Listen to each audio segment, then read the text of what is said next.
Welcome to today's edition of A Mental Health Matters. Today, we're going to take you back down to memory lane because this is our last episode. We're going to highlight some of the best shows from our audience response and some of our personal favorites. Get you a drink, get you a snack, and come on back. Also known internationally now as the Dementia Whisperer, and I am a dementia care expert. Yes. It's a very unusual field. There's not a lot of us, but this is an issue that we have not had much of in the past because we haven't been living as long. So I want to help our audience today understand dementia in a very deep and concise way. Yeah. Have a perception that they probably haven't heard before about what dementia is, how it affects that person, and is it really a mental health issue? Is it a mental illness? So let's talk about that today, Jesse, because I feel like the world should be dementia aware. Yeah. So our job to become dementia aware is to learn to simply think for them. Yeah. It's just kinder, it's supportive, but it takes a little practice. Yeah. So let's talk a little bit about the symptoms. So what are some of the symptoms that comes with dementia where people can be on the radar to know that, this possibly may be dementia related? Yes, that's very important because we have in our minds some idea about what dementia symptoms are, and they're different in everyone. Yeah, wow. So a lot of times when I ask, if I'm standing in front of an audience and talking about this, presenting about what is dementia, I ask them, what does that word mean to you? What does dementia mean? And often they will say memory loss. And so I'd like you to all break the habit of thinking dementia is all about just memory loss, because there are many causes of this loss of normal brain function that never affect the memory portion of the brain. Wow. And so many people have very serious, debilitating dementia symptoms, Okay. and yet they remember everything. Okay. And so it can be a part of it, Yeah. but not always. Exactly. Okay, I like that. That's a good point, because what you're saying is a person can have dementia and still have a good memory, in so many words. Okay. Yes, because they might still have the brain function of memory because Wow. whatever's causing it has not taken that from them. Yeah. It probably will eventually. Yeah. But there's different progresses, different processes, different protocols, and so everybody is different. I like to say if you've met one person with dementia symptoms, you've only met one person with dementia symptoms. Yeah. So the more dementia where we become, the more we recognize we must customize and individualize our care approach. That's what's going to work. Yeah. And then there are other less commonly known dementia symptoms. For example, if you lose the balance and coordination, that learned brain function, then what's going to happen when you try and walk as an adult? You're going to fall more often. Well, Yeah. falling is a very common dementia symptom. Isn't that interesting? Yes. A lot of times I'll hear families tell me, well, yeah, about 10 years ago, Mom suddenly kind of got clumsy. And it's interesting that she had these unusual falls and her gait changed. Yeah. Well, she could have lost that balance and coordination that she learned years ago, and she went to access that, and it becomes an issue because they fall. Yeah. Wow. So falling can be a change of gait, any kind of change in their common personality, the way they routinely do things. Wow. Because you have to process that. That's true, yeah. Yeah. And so maybe before they read a lot. Yeah. But now they can't process the words on the page, so they no longer are interested. Yeah. Maybe there were some other activities that maybe they cooked. Yeah. But now they can no longer cook because they can't follow a recipe because that takes processing. Yeah. So there's all these different, depending on where it affects the brain, and it can affect just so many different places. Yeah. Then we have different dementia symptoms. Yeah. Wow. That's interesting because, well, let me say this. I'm glad that we definitely touched on the basis of the memory loss, because the memory loss is kind of the main thing that's associated with dementia. If we walk out of this room now and ask 10 people, okay, what are some of the symptoms of dementia? The first thing people are going to say, memory loss. Yes. Because that's all we kind of know. Exactly, so the other ones often go unrecognized. That's exactly right. Like I'll hear families tell me, well, I'm not going to access outside help from my mom until she forgets who I am. And I'll say, oh, no, we can't wait that long, because she could have loss of good judgment. She could have loss of balance and coordination. Yeah. She could have loss of the ability to process where she is in any given time. She could have loss of ability to process that she's safe and then access an unsafe situation. Yeah, wow. So there's so many others that are much more dangerous. Mental health is popping up all over the place. And it's popping up in areas in people's lives that they didn't expect. It's kind of like catching them off guard, you know? Yeah. Whether it's with somebody's mother, father, wife, spouse, kids, cousins, auntie. And it's kind of like they're thrown in this position and kind of forced to deal with it, or I want to say to be forced to acknowledge that mental health is real. Because what happens is the way that you or people will normally deal with an issue, you can't normally deal with this particular issue like that.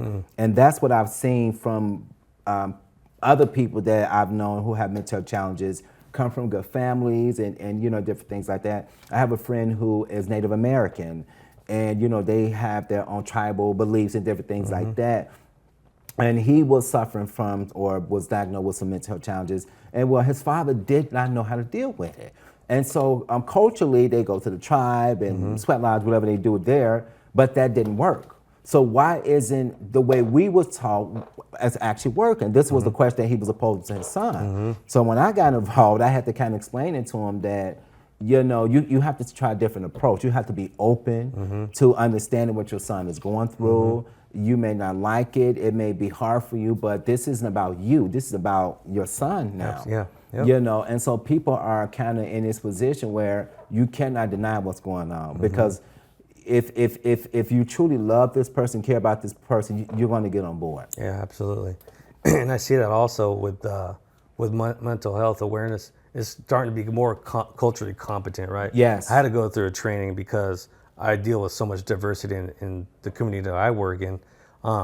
So you culturally have to be able to make a connection, and I think we're going in that direction. Definitely, we're there. We're definitely there. We're definitely more aware. Gender roles and whatnot. You have to have a better understanding of what's really going on. Yes. And be able to relate to that person. And not be so clinical or so monotone with it. So it's going in that direction. We're there. We just kind of have to just do a little more work there, but it's definitely, there's a lot more awareness in this community anyways. You talked about gender roles, and it's interesting you brought that up too. I give an example. I like to be transparent. That's why you hear me saying an example. So I know someone back in Illinois, where I'm from.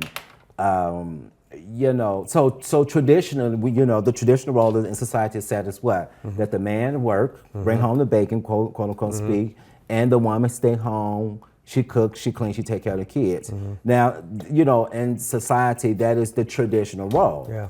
So now what I see is happening is, a lot of times the man may be the one to stay home and take care of the kids for whatever the reason may be, and the women may be going out there to bring home the bacon, so to speak. Now, for this particular individual in Illinois, that was challenging for him because he's an older gentleman, and this is what he was raised up to be taught. So my conversations to him was, look, you guys are a team. You know, as a matter of fact, the guy in a relationship, the husband, he's like a chef. He's a good cook. The wife can't cook at all. Yeah. So what are they supposed to do? Yeah, I mean, if you're following traditional roles, would you just throw her in the kitchen Yeah. and just burn down a house, so to Yeah, speak? You know what yeah. I'm saying? So you would, in my opinion, you take the gifts and talents that each person have in the marriage, Yes. and you make it work. Absolutely. I look at marriage as a partnership, as almost like running a business, right? Yeah. You got to pull from each other's strengths. you know? Yes, exactly. I talked to my sister the other day, and my niece, her daughter's married out of their race, and she was laughing because she was like, we just had a function, and the men are the ones chasing the kids around, and she thought that was awkward because her husband, they were just the ones outside drinking beers and just being men or whatnot. Yes. And she was like, she thought it was odd. I go, well, that's how it is now. Yeah. It doesn't matter. It's a partnership. Yes, you know? yes. And whatever makes that relationship work, you got to play that role. Yes, right? that's exactly right. I am an attorney also by trade. So a little bit about the program. We operate a statewide hotline for crime victims. We help victims of all crimes at all stages of the criminal justice process. So some folks contact us before they call the police, others call us during the criminal process, others call us 20 years after the crime looking for help, a lot of times for connections with mental health providers. Yeah. And we help explain to callers their rights as victims of crime and also provide a tailored list of resources depending on their needs. Because we help victims of all crimes, each list is going to be different.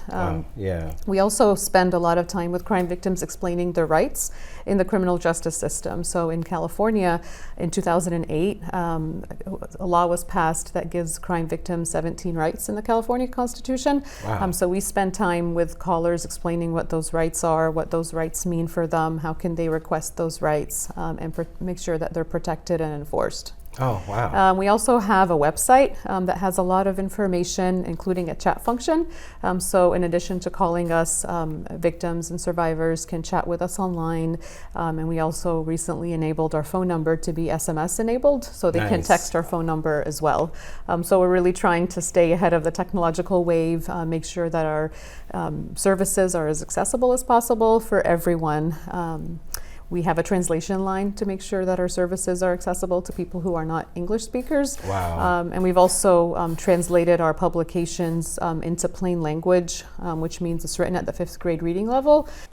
I was born in Texas, Okay. and I migrated out to San Francisco when I was 10.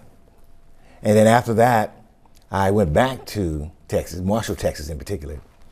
And while I was there, I was sent an induction paper from the Marine Corps. Oh. And it was an induction paper at that time, 1968, we still had to draft. Okay. So they were drafting me. So I was told to get back as soon as possible because I was going to be drafted. And from that point, I was taken down to the Oakland Induction Center. Okay. And from there, we went through all the rigmarole of swearing in to the Marine Corps. Okay. And as a result, I was taken into the Marine Corps, and my duty station was at MCRD, that's in San Diego. Okay. And how old were you back then? I was 19 and a half. Okay. So I know that the paper came from the what you said, a Marine. From the U.S. government. Okay. So did you have a choice? Draft. Okay. Did you have a choice to pick maybe like the Army, the Navy, or you had to pick what was on the draft paper, so to speak? Yeah, that's a good question. I did have a choice. Okay. Either the Army, the Marine Corps, or the Navy. Okay. But I like those jazzy Marine Corps outfits. I like that blue. So I chose the Marine Corps. Okay. Yeah.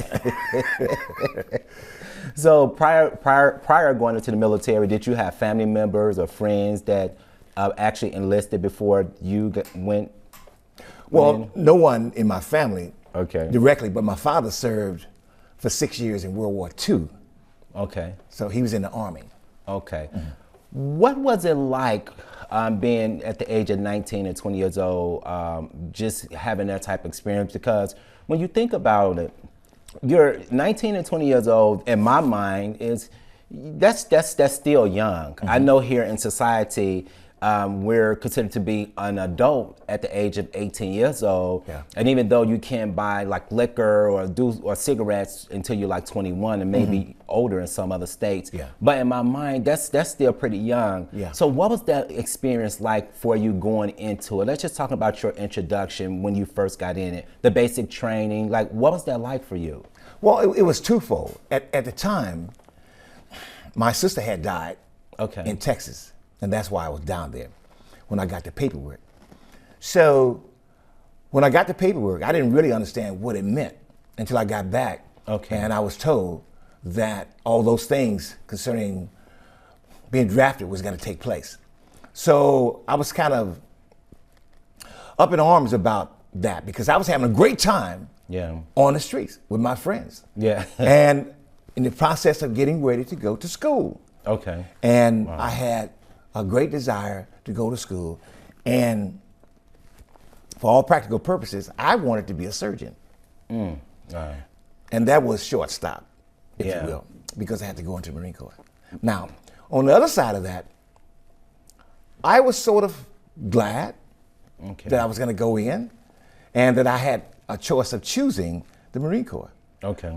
And I thought maybe after I got there, I would have an opportunity to continue to pursue my objective. However, that didn't happen because they told me I was going to get aviation guarantee.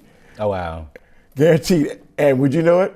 I got 0311 guarantee, which meant infantry, straight up infantry. Wow. So Wow. it killed all that. Yeah. So what was basic training like for you? Talk a little bit about that experience. Well, being born up in Marshall, Texas, I had previously understood weaponry. Okay. So I know how to shoot.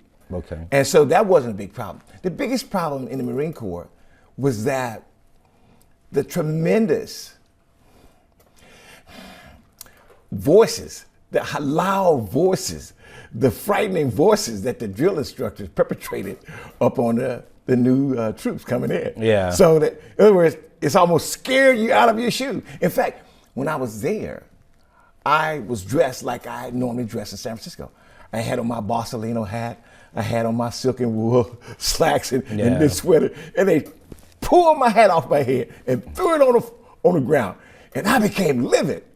My hat on it, and then from that point on, I knew this is going to be a different experience. I've done a lot of different kinds of nursing, a lot of hospital nursing, emergency room, post-operative care. But for the last 15 years, I've been specialized in pain management. I'm board certified in pain management. And that's kind of been my love, my baby for quite a while now. I do work in interventional pain medicine, doing a number of different procedures to help people, and I imagine we'll probably talk about that a little bit. Okay, nice. So what made you want to go into the nursing field? It's funny, I think it wasn't one single decision, but when I was little, I was probably 5 or 6, my sister was diagnosed with a disease called myasthenia gravis, and we would take her to Stanford and Palo Alto, and our house was always messy and crazy, and I used to feel really good going into the hospital and everything was clean and organized, and that was probably the first taste I had of that. And then frankly after that I just wanted to be a plastic surgeon or a doctor. I had these grand dreams, but then realized I had a community college budget. So I went into nursing, and thank God I did. That's awesome. Because it's the best profession. So now why pain management? The area of pain management, so to speak. Well, honestly, at the time I chose the job, it was just because it had great hours. And I enjoyed doing the interventional side of things. And then just over time and learning through the process, I've just developed, I dare say, a passion for what I do. I recently received an award, and somebody asked me how long I was going to work, and I said, I'm going to work as long as they'll have me. That's awesome. If I hit the lottery tomorrow, I'd still do what I'm doing. That's awesome. That lets me know that you enjoy what you do. Absolutely. That's awesome. Yeah. That's awesome. So let's talk a little bit about the different types of pains, because we know that there are different type of pain that people experience and for various reasons. Let's talk a little bit about, in your opinion, what is chronic pain? Well, there's a lot of different definitions of pain, right? Some people just use a time frame. Chronic pain can be 1 month to 3 months. Right. But I think the best definition is chronic pain is pain that continues past the time when you would expect normal healing to have occurred. Yeah. When we speak of like traumatic pain or somatic pain, some pain is just your body's normal response sending signals to your body that you've suffered injury. Chronic pain then is kind of the development of pain that lasts perhaps because of those injuries causing prolonged damage. Yeah. There's neuropathic pain, which is actual pain caused by damaged nerves or nerves that are sending inappropriate signals. Yeah. Yeah. Yeah. So with chronic pain, we know that it lasts longer than what it should be expected, so to speak. Mm-hmm. How do you think people sometimes tend to react towards that? For example, if a person get a headache and it's known that, okay, a headache should only last, it's just me throwing some out there, should only last for maybe like 4 to 6 hours. But if it lasts longer than that, sometimes people tend to jump the gun and tend to go online and find out different remedies on how to deal with this headache or whatever. Mm-hmm. So I guess my question is, what are ways that people can deal with chronic pain if it actually goes over the time limit that it's actually supposed to last, so to speak? You know, pain is such a complex process, and it was funny as I was thinking about what I wanted to talk about today. I think really the first thing that I need to say is that pain, and one of the definitions of it is pain is whatever the patient says it is. Exactly. Because pain is a very personal experience. Mm-hmm. There's a number of different things that affect pain: social, secondary gains, your physical, your physical disabilities, your abilities to adapt, your mental health. Mm-hmm. So pain is different for everyone. When we talk about, say, pain's progressing from an expected time frame, it's really, how does somebody adapt? We're all going to live with some measure of pain. The truth is that we all do, right? First and foremost, I would say you need to get diagnosed. Mm-hmm. You do need to seek treatment if you're having pain that's prolonged, right? Yeah. And I'm not going to give medical advice or make any recommendations. I'm solely speaking from what my experience is and what my perceptions are. I'm Sandra Mattingly. I am originally from Kentucky. Nice. I worked with the senior core programs in Kentucky. Oh, nice. And I moved out here about 5.5 years ago. And I was fortunate enough to get the same job again. Oh, nice. So I already knew the programs, knew what I was doing, and landed in that position, and it's been a great fit so far. Nice. So back in Kentucky, it was was it like a branch program, or was it a program that you guys did similar services, so to speak? Actually, it was a part of the Corporation for National and Community Service, just as the programs that I work with out here. Nice. So we had the same 3 programs: foster grandparent, RSVP, which is the retired and senior volunteer program, nice, and the senior companion programs. There I worked solely with RSVP. Okay. I did help out with foster grandparent and RSVP there. Foster grandparent and senior companion there. Okay. But here I work with all 3 programs. Okay, nice. So what particular agency do you work for that these particular programs is under? I work for Sacramento County in Senior Volunteer Services. Okay. And they are our local sponsor. However, all of the programs across the country are federally sponsored through the Corporation for National and Community Service. Okay. So these particular programs, they're spread out throughout the, not just the state of California, but other states like Kentucky and other, okay. All across the country and also in Puerto Rico. Oh, nice. I know they're in all 50 states, and I know they're in Puerto Rico, and I'm not really sure about other territories, but yes. Oh, nice, nice. So let's dive into it. So what kind of led you to these particular programs? Because I know I've seen you out in the community, and we've kind of sat in the same circle, so to speak, at network events and stuff like that. And I've heard you kind of present on some of these programs, and I know you're very passionate about the work that you do. So that's one reason I want to have you on the show. So what kind of led you in this particular direction? Well, when I was 9, my grandmother was in RSVP because the programs were designed back in the 1960s. They were funded in 1973 as a part of the Domestic Volunteer Service Act. Nice. And I'm not going to say how old I am, but let's just say that when I was 9, my grandmother was in RSVP. So I have known about RSVP for a very long time. Nice.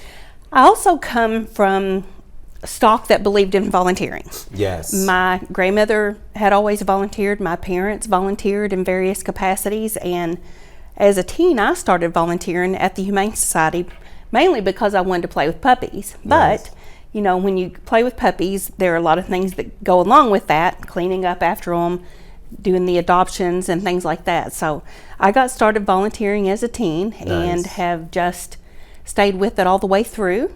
When I moved to Sacramento, I came to the Sacramento Food Bank and Family Services, started as a volunteer there. Nice. And started looking for a job and found the application online to apply for a volunteer coordinator position, having no idea that it was one of the jobs for the Corporation for National Community Service. Nice. And whenever I got a letter a couple of months later saying that I was eligible to interview, just couldn't believe it. Nice. People, people that I'm sure people that know that you are very, very passionate about what you do. Absolutely. I mean, I know the first time that I saw you present, I think we were at a meeting. I think it was the Asian Pacific Center, somewhere around there, one of those type of meetings. I'm not sure if I'm pronouncing the agency name correct, but you presented, you gave a lot of goodies away, and I was like, okay, she's passionate about what she do. Absolutely. And then we was at another network meeting, and you kind of talked about the programs and stuff. I'm like, okay, I got to get on the show. We got to explore these programs. But I want to also find out, in your opinion, what do you think the benefits are to volunteering? Because some people have different reasons as to why they volunteer. They do. And I want to hear your reason. Well, obviously my passion, I hope, shows to everyone. Yeah. Because it is important to me. And one of the reasons I'm so passionate about this age group working, because 3 of our programs are age 55 and over. Yeah. And a lot of times folks have already retired or thinking about retiring. And I saw it with my own father. Yeah. You don't need to retire and go home and sit down. Exactly. Because you're not growing, you're not living, you're just pretty much waiting to die. Yeah. And there are many health benefits to volunteering. Yeah. Volunteers, statistically, and there are scientific studies to document this. I'm not making this up. Yeah. This is something that you can back up from scientific study. When you volunteer, your social circle broadens, you're less isolated, you're less depressed, therefore you take less medication. Yes. So your blood pressure's lower, you have more friends, you're a happier person. So if you can find a great volunteer gig. Well, I'm the Commander-in-Chief of TLC Ambulance and Medical Transport. I'm a graduate of California State University, Sacramento, and I've also graduated with an Associate in Science from Diablo Valley College and another Associate from Sacramento City College. Nice. I've been certified in occupational therapy since 1994, and my passion is more with the elderly and with special needs children. I'm also a meetup organizer for a group called Christian Women's Speakers on the Move. Nice. And I'm also an emergency medical dispatcher and a premier member of the Women's Speakers Association of Sacramento. I've also attended a class that provided me to be a certified memory impaired specialist at the very beginning when TLC began. Nice. So you have a very lengthy background, which obviously qualify you for doing what you're doing. So how did Trauma Life Care come about? Like, how did you, or what made you want to start this particular type of business? Well, I'd been working in occupational therapy, and then I had a few children, so I wanted to be more at home with my children and have more of a flexible schedule. So I'm one of the founders of TLC, and that way I could do more administrative duties and also work around my kids' schedule, and then still work with elderly. So I drove a wheelchair van, I drove a gurney van, and the past 8 years I've worked as an emergency medical dispatcher, along with doing all the human resources and then kind of the back-end admin things. So I kind of phased into doing wheelchair, gurney, ambulance, special events, and it just been doing that for 19 years now. So what year did your company actually, was founded?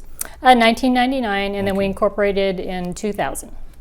Wow. So what was it hard kind of getting this off the ground? And I'm only asking because I worked with somebody who started a company freshly off the ground, and it was really hard for them. And I was actually one of the people that was kind of helping them, and and it was hard, but unfortunately, eventually later on they had to close the doors for but your company seemed like it's really thriving and providing a lot of services to the community.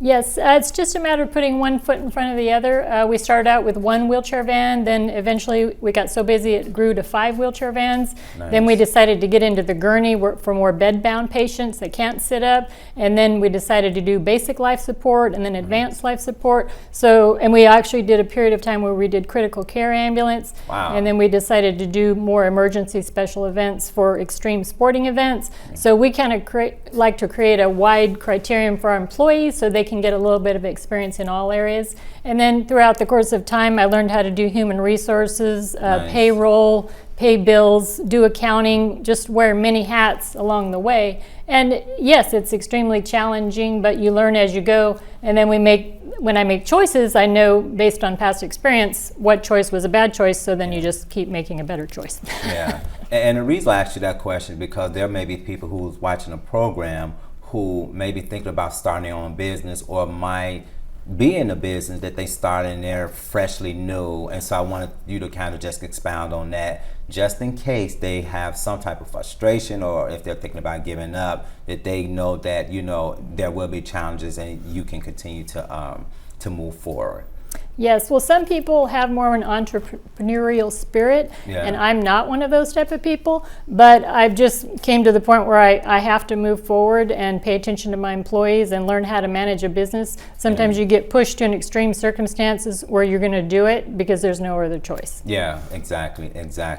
So let's just dive in and let's talk about the actual services that you guys provide, because I think it's for me, it's very impressive, and especially the events type of services when you guys go out there to different sports events and stuff like that. So why don't you just kind of start telling us about what do you guys actually do for the community? Well, we do a lot of hospital discharges, people that are getting out of the hospital but are not able to get into a car. So we do a little bit of wheelchair van transport, but mostly gurney van. So they may go to a board and care home, or they might go home, or they might go to a skilled nursing home. If somebody's still not quite stable, they might go to a psychiatric facility where they might need a basic life support going there, or they might be on restraints or something like that. Yeah. Or they might be going from one hospital to a hospital, so they're not discharged yet, so that requires an ambulance level of transport. And then the special events is more where you have a lot of people and you need to have some sort of first aid at the very minimum level first aid, or you may need as far up as advanced life support. Yeah. We're heavily into motocross. We've been doing that for probably 10 to 15 years now. Nice. We do drag racing, Wow. football games, motocross, horse racing shows, boxing matches, roller derby, lots of mud Wow. runs. We're doing the Taco Festival. We're going to do Nice. that next month. We're really excited about that. There's 10,000 people that are going to be coming to this Taco Festival. Nice. So, but since it's in June, maybe they might get dehydrated or Yeah. something like that. And we're getting ready to do our largest event of the year is Hangtown. That's coming up this Saturday. Wow. And this will be our 10th year providing emergency medical services for that. and that's more covering the spectators and the national motocross riders. My name's Pavel Melnichuk. I'm 24 years old, and right now my life consists of school and really just pursuing my dreams and my passions. I'm going to school for fire technology. Nice. Currently an EMT. I've been an EMT for about 2 years. Oh, nice. Yeah, so that's pretty much what consumes my life right now, aside from, my faith and going to church and, doing my hobbies. Okay. That's exactly what I do. So I gotta ask you, why EMT? Well, it has a lot to do with my story. Growing up, I've always wanted to be an EMT. Okay. But with what I'd gone through in life, the circumstances I put myself in and kind of the mistakes that I've made and the people that I've hurt in the process. And getting involved in ministry while I was in recovery really opened my heart to people and wanting to help people out. And since then, I really had this desire in my heart to do it, and I've fallen in love with it. When I was going to school, I knew this is what I wanted to do. Nice. When I started working as an EMT and I had the opportunity to save a life, I realized, wow, this is really what I want to do, and so I've just fallen in love with it and ran with it ever since. Nice. So let's talk a little bit about your childhood. What type of childhood did you have growing up? I had a really good childhood, actually. My parents were loving. They were there for me. They really gave me all that I want. Nice. Not in a bad sense to where I became entitled. Yeah. But to show me that they love me. They're very strong Christian parents, believing and praying parents, and so they really taught me, how to be a good Christian, how to love the Lord, and how to be genuine and really compassionate towards other people, and really invest time into others, and not to be selfish or to be entitled. And so my childhood was amazing. And I really have nothing to complain about. Nice. So Christianity played a big role with your upbringing. Yes, definitely. Nice. My parents, they worked hard, and no matter how hard they worked, they always had time to help somebody else. And so that leadership, how do I word this? The way that they led their lives, it really encouraged me, and really now after the fact, after the recovery and all that I've gone through, I look back on the way they lived their lives, and that's what I want to be, that's what I want to do, that's who I want to become. Nice. Well, of course, I know and met your family, and I can attest that, you do come from a good family. So that's good. Yeah, they're amazing. So let's talk a little bit about, how did you get involved with controlled substance? I'll use that terminology. So how did you get involved with that? For me, it was all out of curiosity. Unfortunately, our family they had a lot of issues with addiction to controlled substances. My older brothers, they were involved. They were surrounded with a particular group of people, and for some odd reason, that always looked interesting to me. I understand. And growing up in a Christian family, it was the forbidden fruit. It was something you didn't do, and oddly enough, that made me want to try it out even more. Growing up in a church and going to to Sunday school and to choir and doing all these things, we were sheltered off. We were closed off from this side of life, and so it was just one night. I was 13 years old. I randomly had this idea. Hey, I want to try this drug, and I ended up trying it, and I fell in love with it. Most people, they'll get scared, they'll have a bad experience, or whatever the thing is. For me, it was the complete opposite. I fell in love with it, and I started running with it. I wanted the next best thing. It started from ecstasy, and it would just move its way up all the way to methamphetamines and heroin. Yeah. Within a matter of years. Wow. So, I myself had my own battles with, drug addiction, and, for me, it was me wanting to be cool or become an adult at such a young age. I've also started at the age of 13 myself. And do you think that for you, because you grew up in a Christian home, do you think that because it was forbidden, do you think that gave you more of a desire or urge to try it in a sense, or it was just kind of one of those things that just happened? I believe that played a factor. Okay. we always want what we can't have. Exactly. Is the saying, and I feel that definitely did push me in the direction of wanting to do it even more so, and seeing my brothers do it, and it looked like they were having fun, they were laughing, having a good time, and surrounded by a huge group of people, a lot of friends, and going to parties, so it looked exciting. Yeah. And my parents telling us, hey, you shouldn't be doing this, this isn't good for you, made me want it a little more, I guess, definitely. Do you think that if your brothers or the people you were around that was doing that, do you think if they shielded you from that, do you think that you would eventually probably went that route? Hard to say, actually. Okay. I'm not sure. Even if it had not been at home, it was also at school. Yeah. The school that I'd gone to, Yeah. Everybody was doing it. It was the cool thing to do, so peer pressure may have played a big part in it. Yeah. But it just so happened that before the peer pressure came in high school, I ended up trying it when I was at home, and so once I'd taken that step and I'd started doing it when I was at home before I went to high school, it progressed even more so in high school. Yeah.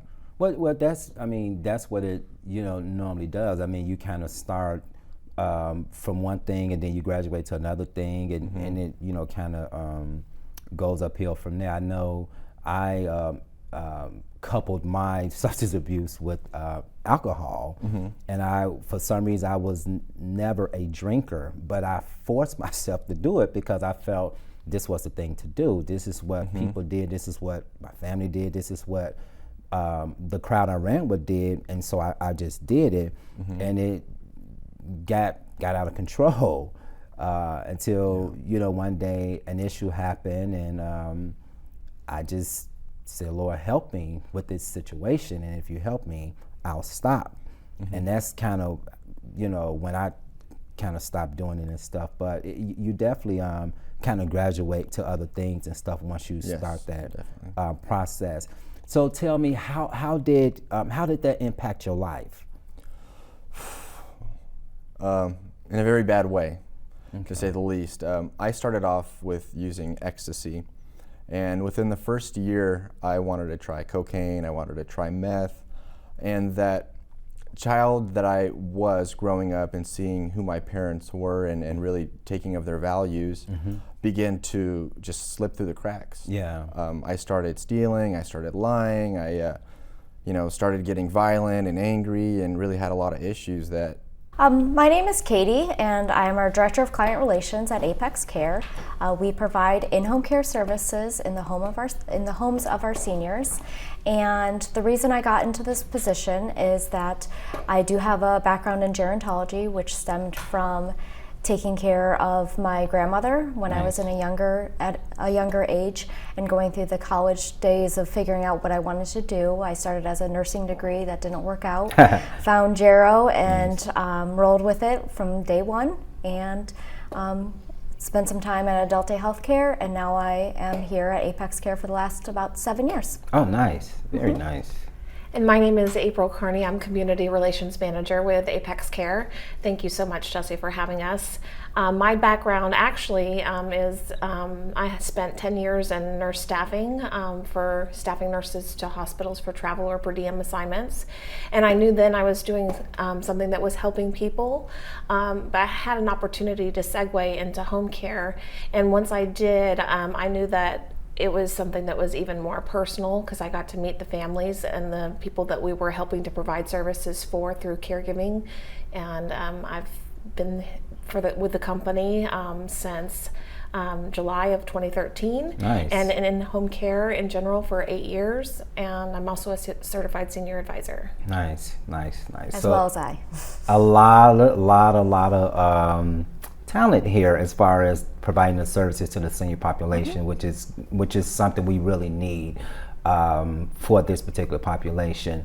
Let's talk a little bit about what type of service do Apex provide. I want to start off about the new mom and new baby care program, because you kind of was going into that a little bit. And the reason I want to start with that is because people don't know, like myself, I didn't know that you guys provide other services outside of the senior population to the community.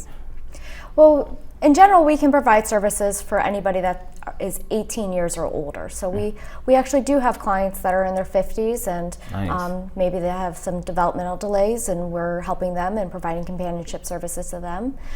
We also do the new mommy, new baby service.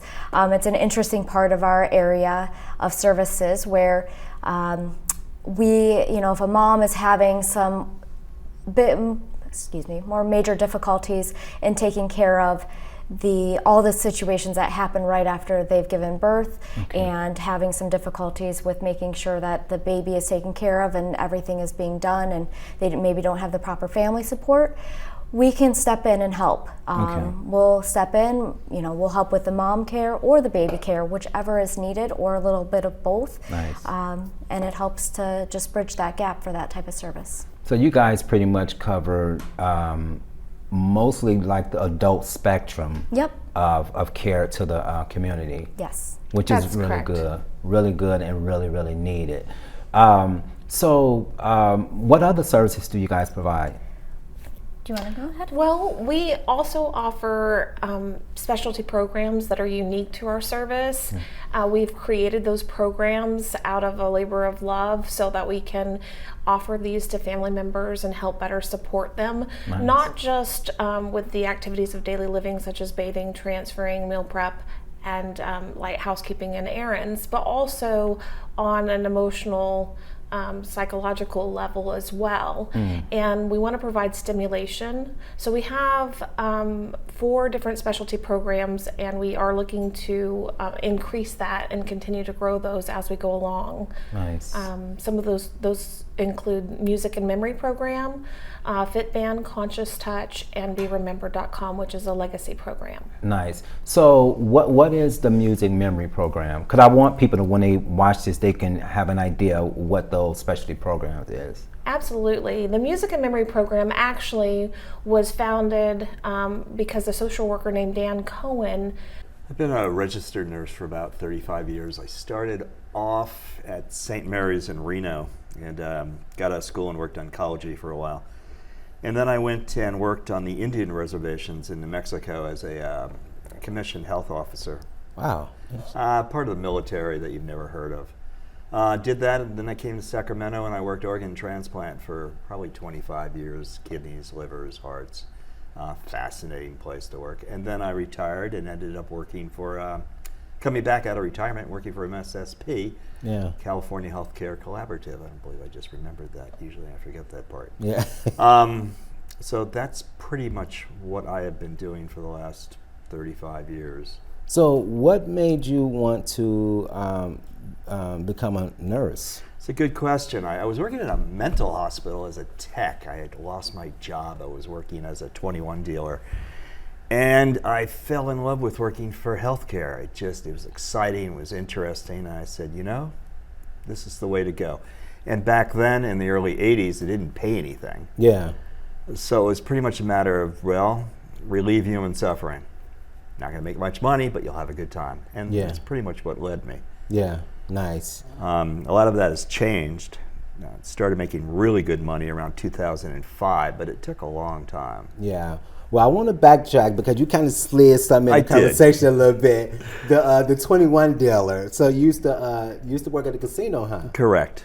Blackjack. I carried change. I went to blackjack school. I was a teller at the Mapes Hotel. I did everything. Wow, jack of all trades. Yeah, it was interesting. It was a wild time, late 70s. You wouldn't believe the stories I could tell you. Oh, okay.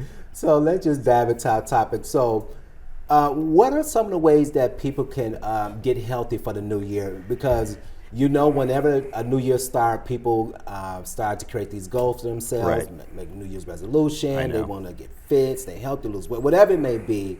Just kind of give us some suggestions. I used to be really anti-resolutions. Resolutions are garbage, don't do it. But you know what? If it comes about that once a year you make a decision to do something positive with your health, I'm all for it. Make a resolution. Maybe you'll do it for a month, maybe you'll do it for half a year. Any attempt is good. There's 3 or 4 things to getting healthy, and that's exercise, diet, and sleep, and social connections. And that sounds so simple, but it isn't. I mean, you go to the gym now, and they're full. There's people everywhere. Yes. Come February 1st, you're all alone again. Yes. And that's, you know, that's the way it is. But if you could just find something that you like, if you've never done a 10K, don't set your goal for doing a 10K. Right.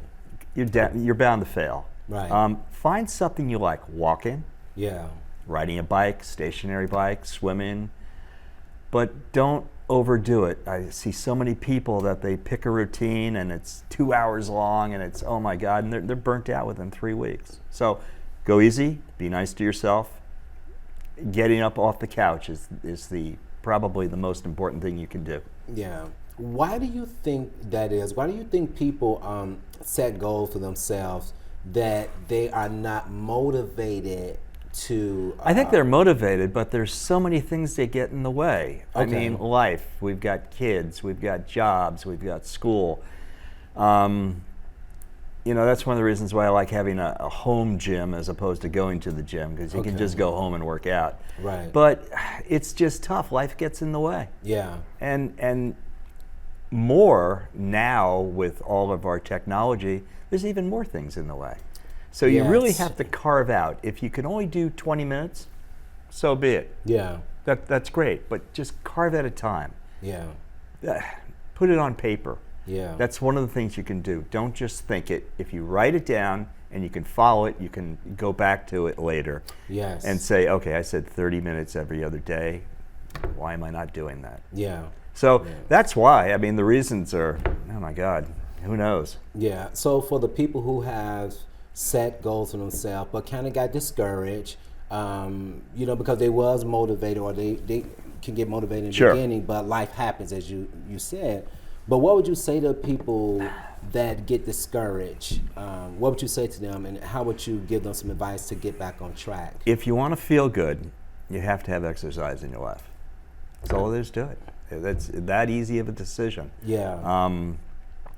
When you build up muscle, you burn calories. That's true. And that's pretty much it. Everybody has that decision. The bad thing is that if you go too far, you gain too many pounds, it's a slippery slope. You'll reach a point to where you no longer have any motivation whatsoever. Yeah. I mean, working out when you're 20 pounds overweight is a lot easier than working out when you're 60 pounds overweight. Spots, and my company is Roseville West Services. I've been in senior care and health planning and management for years. That's my primary occupation. Nice, okay.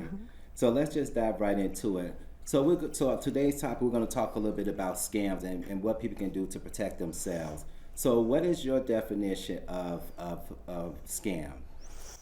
Well, I don't know what Webster says, but basically a scam is when somebody's running some kind of a program or method to deceive other people, to fraud them out of money or items. And or identity or something. Identity theft, or there's just so many kinds, you know, try to get, you know, money out of them or get their identity so they can get into a person's assets. Yes. It's very scary how many scams are being run out there now. If you Google it, it's overwhelming. Yeah. You have to be very careful. Yeah. Have you ever been scammed before, or have someone attempted to scam you? I don't think there's probably a person on the planet that hasn't had an attempt. But fortunately, Jesse, I have a background in marketing and tech pubs and editing. So early in about the 90s, when the scams really started being more prevalent, I would get these emails, and it is so easy just to go onto the internet and copy a logo. You could copy the Bank of America logo just by putting your cursor on it and clicking it, and then you could drop it into a document. So people would do that with these emails. They'd put the Bank of America logo or Wells Fargo, something that's nationally known, and then draft up their own text and try to run the scam on you. But inevitably, I would spot typos and formatting errors, and so right away I knew this was not legitimate.